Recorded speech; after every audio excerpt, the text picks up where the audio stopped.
Hallo, jeg hedder Emma. Jeg bor på Abevej 64, og jeg har nogle meget specielle naboer. Hør.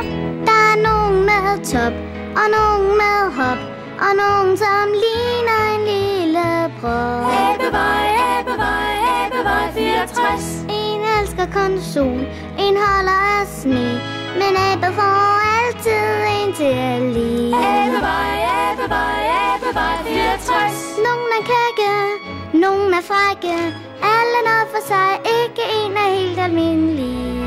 Abevej, Abevej, Abevej 64. Nogen har pletter, nogen har striber, der er pindsvin og koldfar og vanddyr og slanger. Nogen er meget store, og nogen er ganske små, og nogle er lange og har pletter på. Abevej, Abevej, Abevej 64. Abevej, Abevej, Abevej 64. Nu er det sengetid, Emma. Okay, mor.